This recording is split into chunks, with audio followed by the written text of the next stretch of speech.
অনেক মানুষ স্ত্রীকে গালি দেয়, তোর জাতর মারে এম হয়ে গালি দিয়ে আছে করতে না, তোর জাতর মারে গালি দিও দে, এটা তোমার মানাই, তোমার গালি শিখিয়ে দেবো না, গালিয়ান আল্লাহ বানাইয়ে দে, গালি শিখিবেন না গালি দিবেন না। আজ থেকে তওবা করে নেন। ইন্নাল্লাহা ইয়ামুরু বিল আদলি ওয়াল ইহসান ওয়া ইতাই যিল কুরবা ওয়া ইয়ানহা আনিল ফাহশাই ওয়াল মুনকার। আল্লাহর নিষেধ, এ গাল দিয়ে ফাহশা কথা বলতে পারবে না, গালাগালি বলতে পারবে না, ফাহশা কথা বলতে পারবে না। উম্মুল মুমিনিন মায়েশা সিদ্দিকা বর্ণনা দিয়েছেন, মা কানা রাসূলুল্লাহ সাল্লাল্লাহু আলাইহি ওয়াসাল্লাম ফাহিশা ওয়ালা মুতাফাহশা। আমার নবীর জীবনে কোনদিন নিজের স্ত্রীর সাথে পর্যন্ত একটা ফাহিশা ফুসকালাম নবী করেন না। বাদি হন কইতে মার হইছে। তোমরা পুরুষের উপর স্ত্রীর এক নম্বর অধিকার, স্ত্রীকে অন্তর দিয়ে ভালোবাসবেন। এটা তোমার দাসী নয়, এটা তোমার বাঁধি নয়।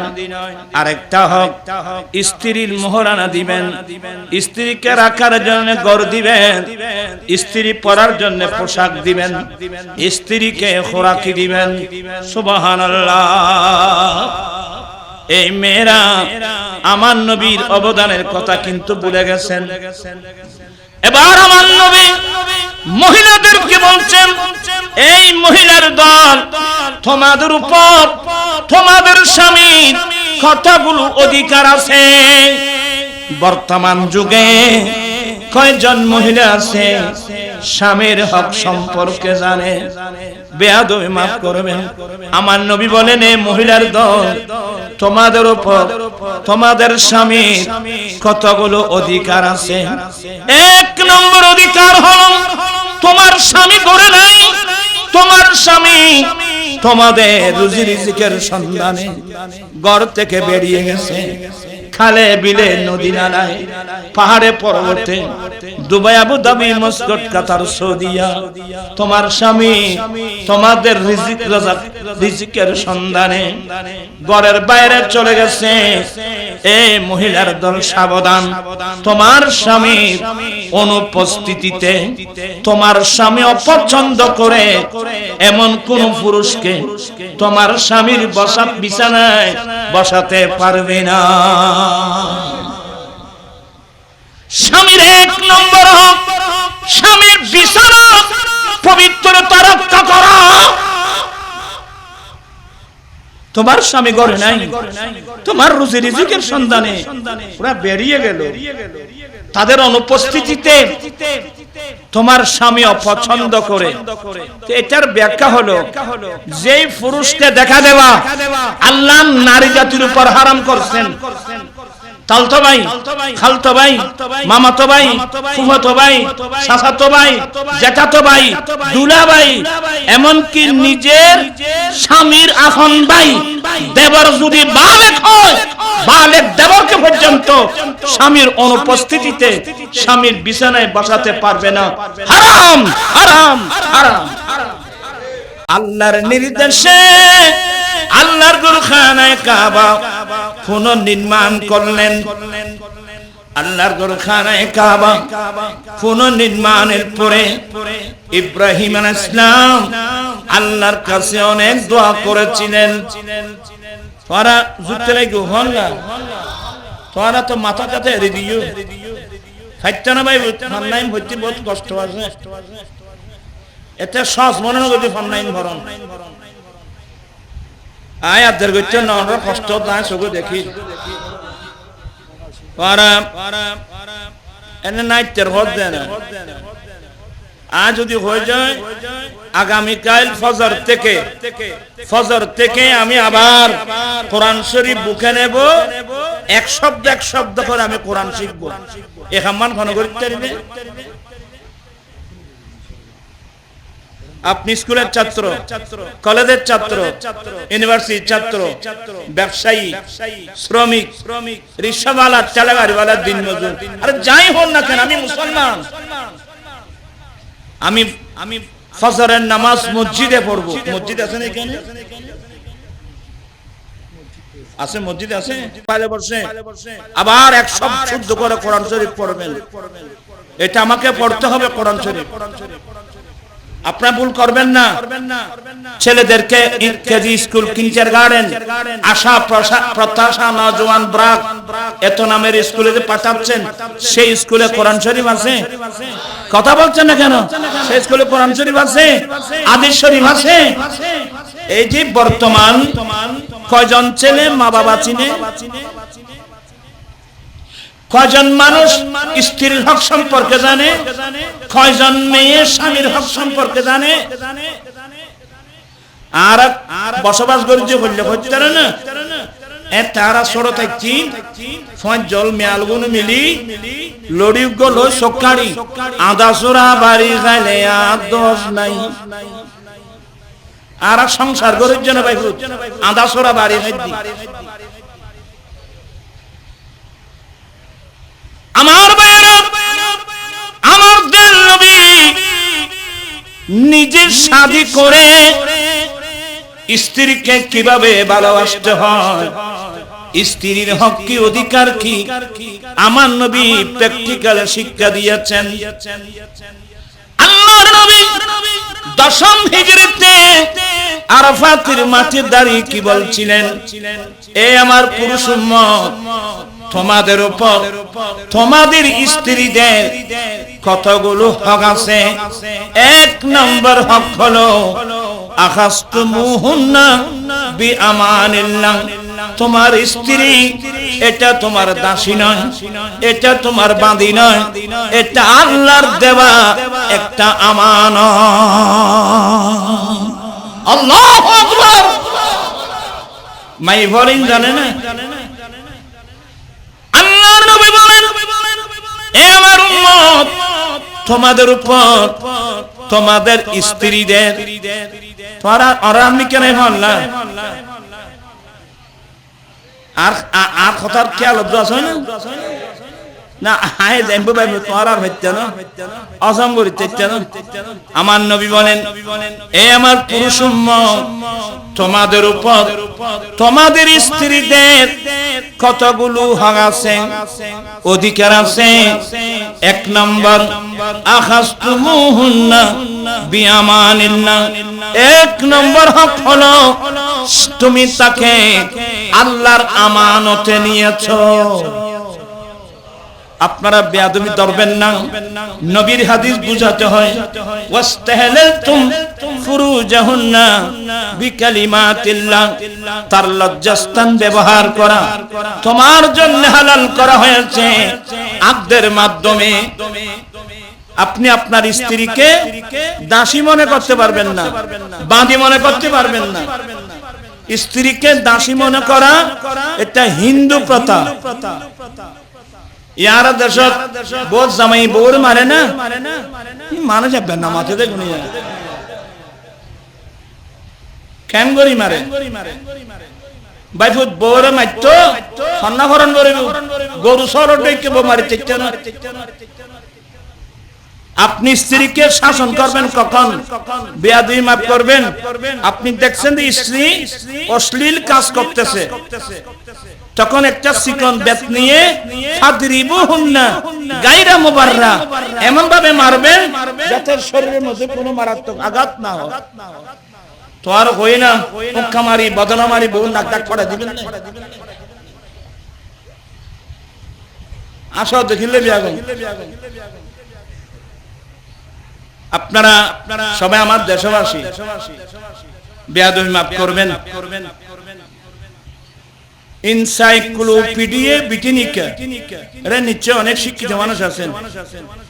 এনসাইক্লোপিডিয়া ব্রিটানিকা এটা আমরা লিখিনি, এটা এখন ইংরেজিতে লেখছে, এটা বাংলা একাডেমি অনুবাদ করছে।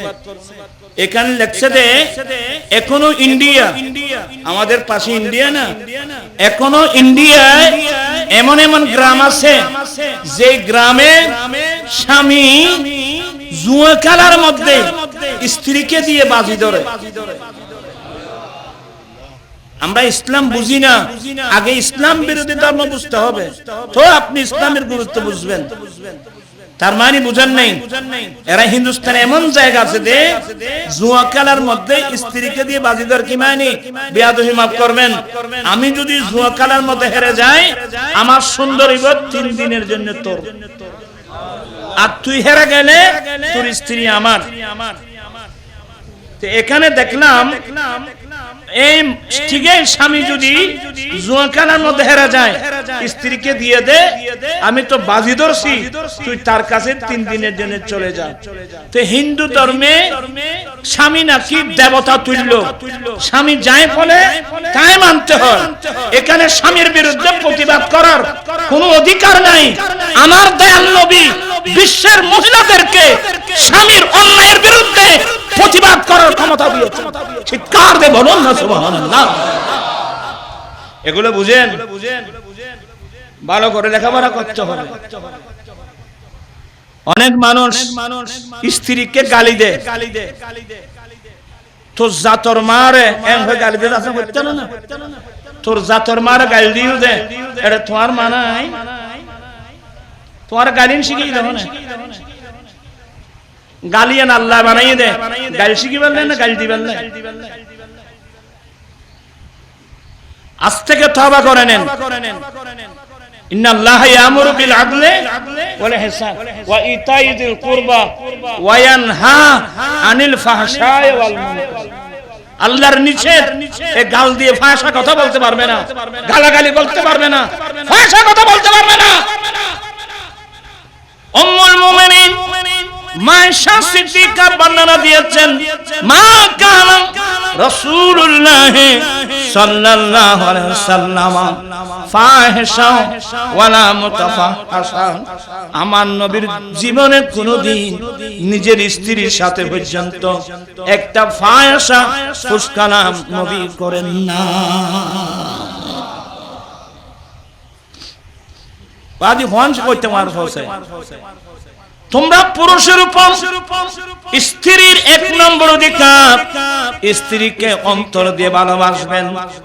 এটা তোমার দাসী নয়, এটা তোমার বাঁধি নয়। আরেকটা হক, স্ত্রীর মোহরানা দিবেন, স্ত্রীকে রাখার জন্য ঘর দিবেন, স্ত্রী পরার জন্য পোশাক দিবেন, স্ত্রীকে খোরাকি দিবেন। সুবহানাল্লাহ। এই মেয়েরা আমার নবীর অবদানের কথা কিন্তু ভুলে গেছেন। এবার আমার নবী মহিলাদেরকে বলছেন, এই মহিলার দল, তোমাদের উপর তোমাদের স্বামীর কতগুলো অধিকার আছে। বর্তমান যুগে কয়জন মহিলা আছে স্বামীর হক সম্পর্কে জানে? বেয়াদবি মাফ করবেন, আমার নবী বলেন, এই মহিলার দল, তোমাদের উপর তোমাদের স্বামীর কতগুলো অধিকার আছে। 1 নম্বর অধিকার হলো, তোমার স্বামী ঘরে নাই, তোমার স্বামী তোমাদের রুজি রিজিকের সন্ধানে ঘর থেকে বেরিয়ে গেছে। খালে বিলে নদী নালায় পাহাড়ে পর্বতে দুবাই আবু ধাবি মস্কট কাতার সৌদিয়া তোমার স্বামী তোমাদের রিজিকের সন্ধানে ঘরের বাইরে চলে গেছে। এই মহিলার দল সাবধান, তোমার স্বামীর অনুপস্থিতিতে তোমার স্বামী অপছন্দ করে এমন কোন পুরুষকে তোমার স্বামীর বিছানায় বসাতে পারবে না। স্বামীর 1 নম্বর হক, স্বামীর বিছানা পবিত্রতা রক্ষা করা। তোমার স্বামী ঘরে নাই, তোমার রুজি রিজিকের সন্ধানে ওরা বেরিয়ে গেল, তাদের অনুপস্থিতিতে তোমার স্বামী অপছন্দ করে, তো এটার ব্যাখ্যা হলো যেই পুরুষকে দেখা দেওয়া আল্লাহ নারী জাতির উপর হারাম করছেন, তালতো ভাই, খালতো ভাই, মামাতো ভাই, ফুফাতো ভাই, চাচাতো ভাই, জ্যাঠাতো ভাই, দুলা ভাই, এমনকি নিজের স্বামীর আপন ভাই দেবর যদি বালেক হয়, বালেক দেবরকে পর্যন্ত স্বামীর অনুপস্থিতিতে স্বামীর বিছানায় বসাতে পারবে না। হারাম, হারাম, হারাম। এই মশলা এই সমাজের মধ্যে কয়জন মেয়ে জানে? তো দোষটা মেয়েদের না, দোষটা আমাদের।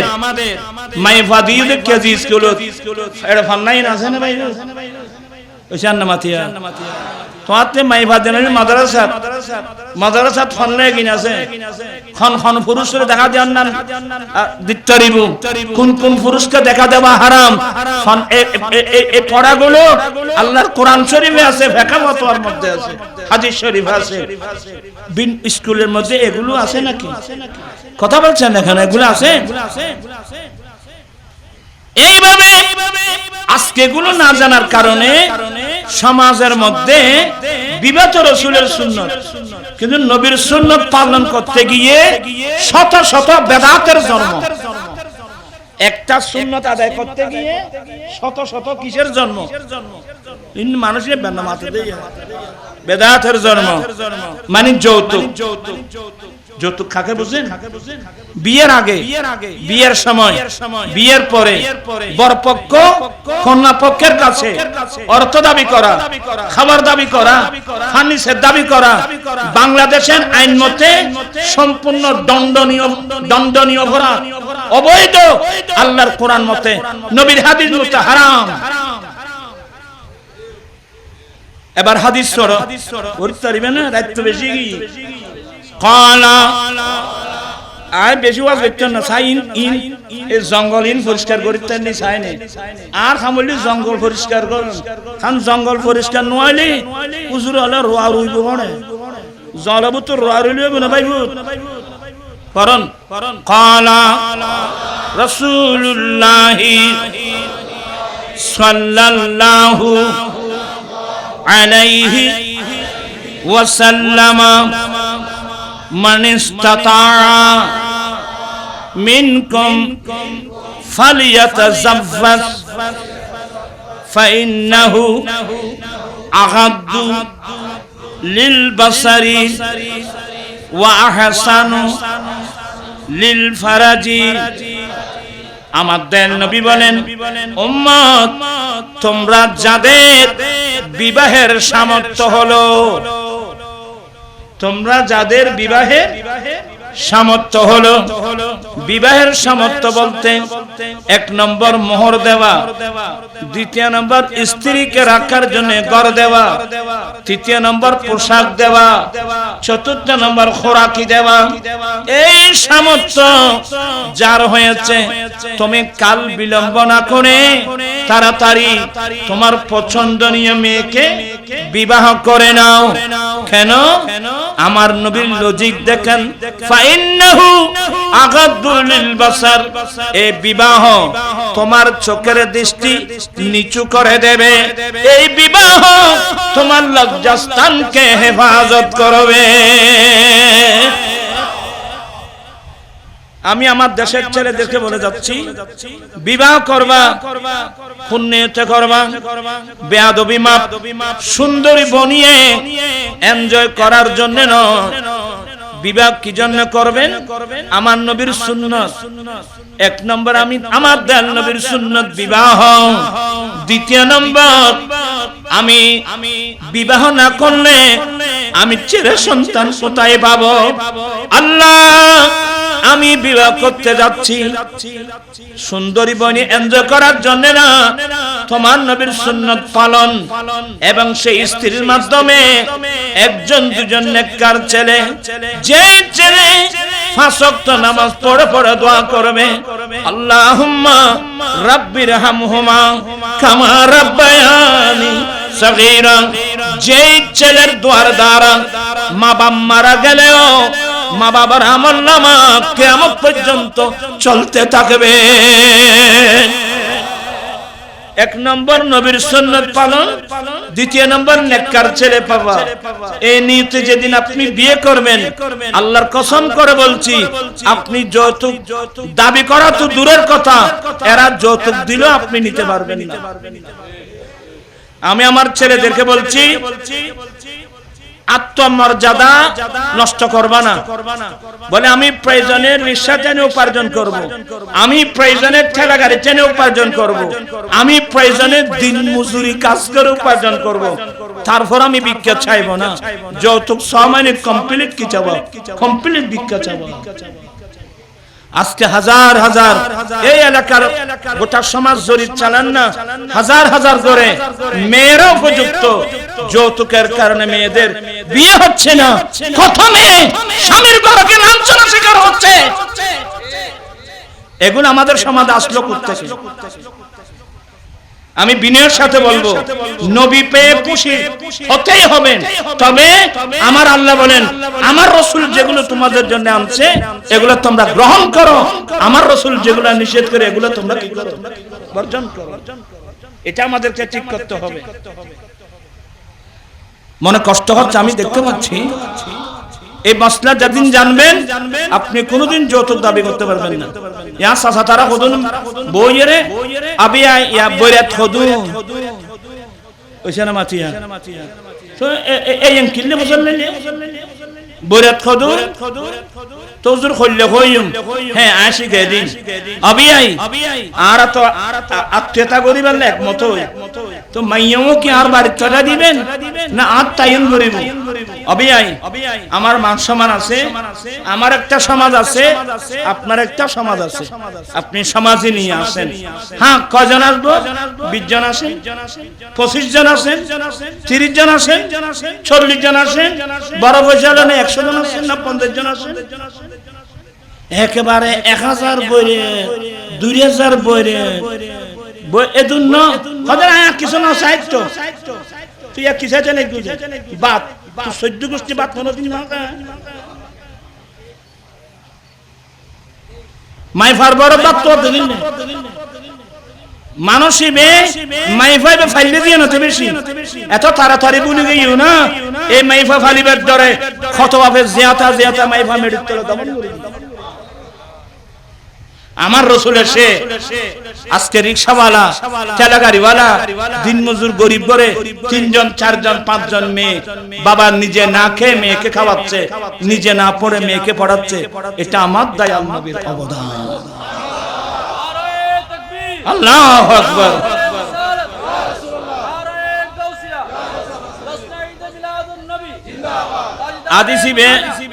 আদিসিবে ফরত ফর না আন নবীর অবদানের কথা কানা মাই বল ফরনের কর কোন কই ফরনের কর কানা রাসূলুল্লাহ সাল্লাল্লাহু আলাইহি ওয়াসাল্লাম মান আলা জারিয়াতাইনি ফাআহসানা হাত্তা তাবলুগা ফাজাআহু ইয়াউমাল কিয়ামাতি হাকাযা আরাতুল মিকাল হাকাযা ওয়াদাম্মা আসাবিয়াহু।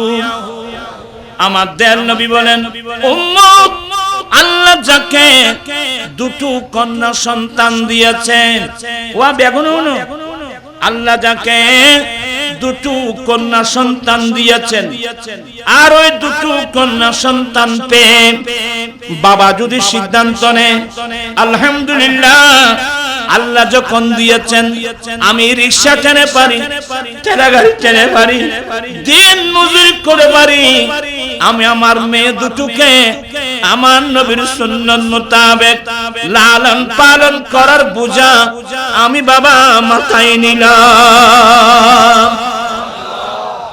ওবা তোরা আর মিকে আছো, তোরা বিলবিকে ভিতরে তোরা বাচ্চানে ফান্নাইন তোরা লাইন ও আই বাইবো ইন বোর সবরওয়ালা মানুষ লাগবে, ধৈর্যশীল মানুষ লাগবে। ওরানে দেখতে লাগবে দেন আর ফইলে ফান্না পদ্ধতি ইন্দিয়া তোমার কাছে খুব বাতিয়ে মাদ্রাসা খুব বাতিয়ে